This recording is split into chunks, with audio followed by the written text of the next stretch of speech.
నేను తనతో జీవితం మొత్తం ఊహించుకున్నానురా. ఇలా మధ్యలో వదిలేసిపోతుందని అనుకోలేదురా.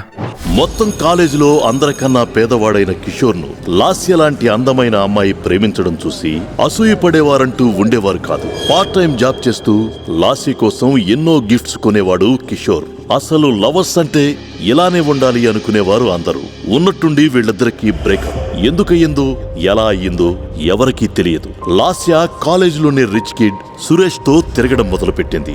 ముక్కలైన మనసుతో కిషోర్ దేవదాసులా మారిపోయాడు. రేయ్, నీకేమైనా పిచ్చెక్కిందా? నీ దగ్గర డబ్బులు లేవని నిన్ను వదిలేసిన దానికోసం నువ్వు చేతులు కోసుకుంటావా? తేజ, నేను తనతో జీవితం మొత్తం ఊహించుకున్నానురా. ఇలా మధ్యలో వదిలేసిపోతుందని అనుకోలేదురా. షీఈ్ ఎ గోల్డ్ డిగ్గర్ మామా. నీతో జస్ట్ టైం పాస్ చేసిందంతే. నేను బెట్ కాస్ట్ చెప్తాను, ఇప్పటికిప్పుడు నువ్వు రిచ్ అంటే వెంటనే ఆ సురేష్ గారిని వదిలేసి నీ దగ్గరకు వచ్చేస్తుంది. ట్రై చేద్దాం ఒకసారి. ఏం వద్దురా, దీన్ని ఇక్కడితో వదిలేయ్ ప్లీజ్. కిషోర్, నువ్వు ఇప్పుడు ఈ బాధ నుంచి బయటపడడానికి ఇది హెల్ప్ చేస్తుందిరా. నా మాట విను. కాలేజ్ పార్కింగ్ లో ఒక కొత్త బెంజ్ కార్ వచ్చాగింది. స్టూడెంట్స్ అంతా ఆ కారులో వచ్చింది ఎవరా అని చూడడానికి వచ్చారు. కారులోంచి స్టైల్ గా బయటికి దిగాడు కిషోర్. అది చూసిన వాళ్ళందరికీ ఫ్యూజులు అవుట్ అయ్యాయి.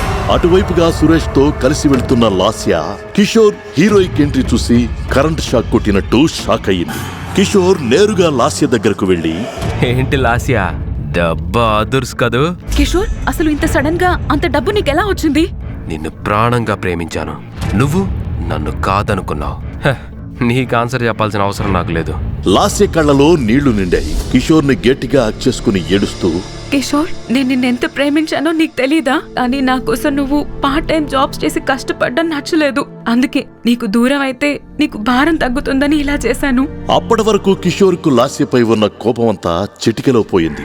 లాస్య అలా ఏడవడం చూడలేకపోయాడు. నువ్వు చెప్పేది నిజమేనా లాస్య? నీ మీద ప్రామిస్ కిషోర్. నాకు గిఫ్ట్ కొనడం కోసం నువ్వు పడుతున్న కష్టం నేను చూడలేకపోయాను. సరే ఏడోకు లాస్య, నిన్ను నేను వదలను. I love you so much. Love you two Kishore. సరే పద, ఏదైనా రెస్టారెంట్కి వెళ్దాం. లాస్యను సిటీలోనే కాస్ట్లీ రెస్టారెంట్ బ్లూ మూన్ కు తీసుకెళ్లాడు కిషోర్. అక్కడ తను ముందుగానే రిజర్వ్ చేసిన టేబుల్ దగ్గర కూర్చున్నారు ఇద్దరు. Excuse me waiter, 2 avocado toast and 2 పిన్నా కొలాడా. నీకు ఇంకా ఏమైనా కావాలా లాస్య? చాలు, ఇంకేం వద్దు. కిషోర్, నాకు విషయం చెప్పు. అసలు ఇంత డబ్బు ఎలా వచ్చింది నీకు? నాకు 50 లక్షల లాటరీ తగిలింది లాస్య. సూపర్, ఇంకా మనం హ్యాపీగా ఉండొచ్చు. Excuse me, are you mister Kishore? మేము హెల్పింగ్ హ్యాండ్స్ అనే ఎన్జిఓ తరపున డొనేషన్స్ కలెక్ట్ చేస్తున్నాం. వచ్చిన డొనేషన్స్ తో ఒక ఆర్ఫనైజ్ రన్ చేస్తున్నాం. మంచి కాజ్ కోసం వర్క్ చేస్తున్నారు. గ్రేట్. కిషోర్ తన ఫోన్ తీసి 50 లక్షల రూపాయలు స్పందనకు ట్రాన్స్ఫర్ చేస్తాడు. అప్పటి వరకు కిషోర్ పై ప్రేమ కురిపించిన లాస్య మొహం ఎర్రగా మారిపోయింది. పట్టరాని కోపంతో రగిలిపోయింది లాస్య. కిషోర్, నీకేమన్నా పిచ్చా? డొనేషన్ అంటే 100లోనో లేదా 1000లోనో చేయాలి. నీకొచ్చిన మొత్తం అమౌంట్ ఇచ్చేసావేంటి? లాస్య, నా ప్రపంచంలో అన్నిటికంటే విలువైంది నువ్వే. నువ్వు నా దగ్గరికి తిరిగి వచ్చేసావు. ఇంకా నాకు డబ్బుతో పనిలేదు. నీకొచ్చిన డబ్బంతా ఇక్కడ ఇచ్చేసావు. మరి ఆ కార్ నీ సొంతది కాదా? రెంట్కి తెచ్చా లాస్య. నువ్వు బాధపడొద్దు. నువ్వు నా పక్కనుంటే ఈ ప్రపంచాన్ని గెలిచేస్తా. 50 లక్షలు ఒక లెక్క. రే పిచ్చోడా, అసలు ఇలాంటి లూజ్ అని లవ్ చేయటమే నేను చేసిన తప్పు. ఉన్న డబ్బుని దానం చేసి మళ్ళీ సంపాదిస్తాడట. నీ దగ్గర డబ్బుంది, లైఫ్ సెట్ అయిపోతుందిలే అని ఆ సురేష్ గారిని వదులుకొనొచ్చాను చూడు. నా చెప్పుతో నేనే కొట్టుకోవాలి. లాస్య, నన్ను వదిలేసిపోకు ప్లీజ్. రెస్టారెంట్ నుంచి బయటికి వెళుతున్న లాస్య చెయ్యి పట్టుకుంటాడు కిషోర్. కోపంతో కిషోర్ చెంపపై కొడుతుంది లాస్య.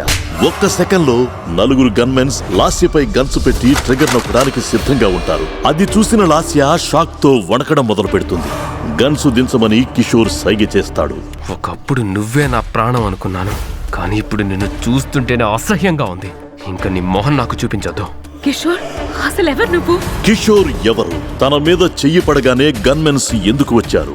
ఈ క్వశ్చన్స్ కి ఆన్సర్ తెలియాలంటే వెంటనే పాకెట్ FM డౌన్లోడ్ చేసుకుని వినండి శ్రీమంతుడు.